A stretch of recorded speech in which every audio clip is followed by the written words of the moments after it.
feeling like a shark in a shrimp tank. Big fish, small pond in the shrimp tank. When it's sink or swim, only option is to win. In the murky water, not a thought of giving in. Hey everybody, welcome to the post-show wrap-up of the Shrimp Tank. I am your host, Ted Jenkins, sitting with my co-host, Chris Hanks, who's the executive director and founder for the Shore Center for Entrepreneurship. We've got on Lee Heisman today, who helped us co-host, who's the CEO of Savant. And we had on our guest today, Melissa Long, who's got an extensive background in journalism. You've probably seen her on CNN or Headline News, but for those of you that are here in Atlanta, probably have seen her as an anchor on NBC here in Atlanta for many years. We were excited today to talk to her all about journalism and broadcasting, an app that we're going to talk about in just a minute, the state of media. What you need to do after you watch the post-show wrap-up is go to shrimptankpodcast.com. You ought to download the entire broadcast. It was about an hour, but we had a great interview today.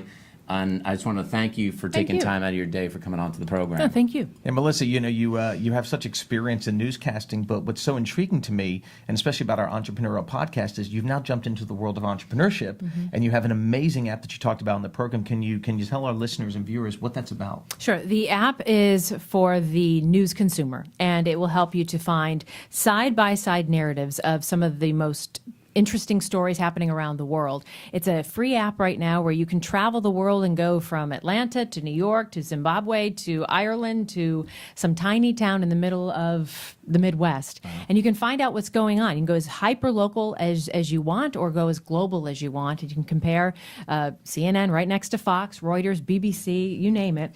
It also helps to fight fake news, and it does so through artificial intelligence and geofencing, and it also does this through crowdsourcing. So if there's a news event happening somewhere in the world, say in Washington, there's a protest going on, and somebody happens to upload video from an event, well, it will then ping somebody else in the area who also has that app and say, is this actually happening?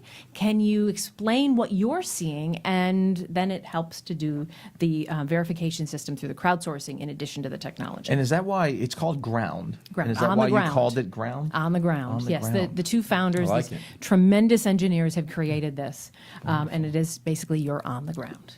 So I'm sure some people are watching this right now thinking about, like, gosh, I'd really love to get on TV. I'd love to be interviewed, or I'd love to be that go-to expert that you know, I'm called upon when needed. How would you recommend somebody get to be in a position where they get to be on TV? Whether television, radio, or a podcast, or print news, I think you have to develop a relationship, whether that's using an outside agency or using somebody in your own business, to find different journalists around town, wherever you may be, who are connected to what you're doing, whatever your business is, or whatever your brand may be. And create a nice package for them to see your expertise, your educational background, the businesses that or the business experience you have.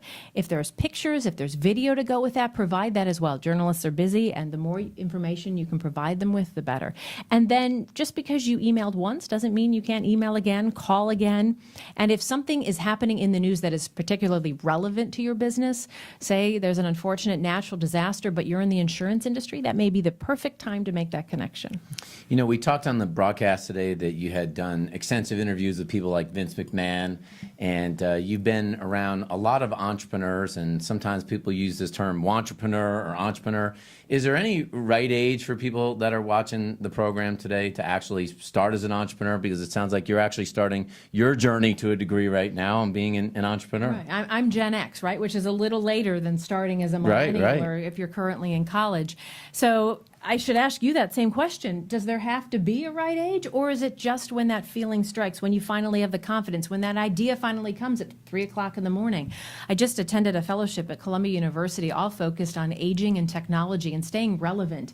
And we found out about a program at this fellowship that is happening in New York, and it's starting to fan out around the country, where it teaches senior citizens about technology, about selling their wares on Etsy or creating a storefront. And I found out about a woman who, at the age of like 72, created a business, and now what she created is sold at Williams-Sonoma. Or someone who loves to sew, and now they have a storefront and they're selling it online. Because if you think about it, we're going to live longer. Hopefully, we'll be healthy and live longer, right? Well, Social Security was created when people were unfortunately passing away at the age of 65. Now we're living to, on average, 80. How are you going to sustain yourself financially, but then also how do you keep your mind bright?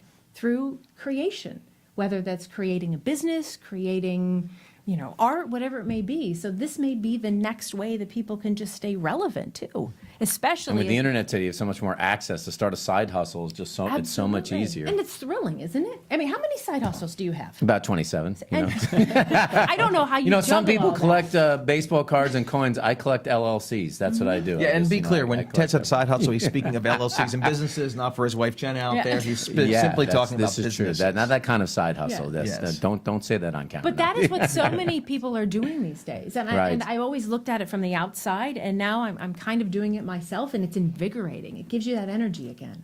Well, we want to thank you for coming on the program today. First, I'm wondering if you can tell people, I don't know if I'm putting you on the spot here, who would you say is the best broadcaster on TV today? Do you think there's somebody who's just amazing? Oh, this is rough.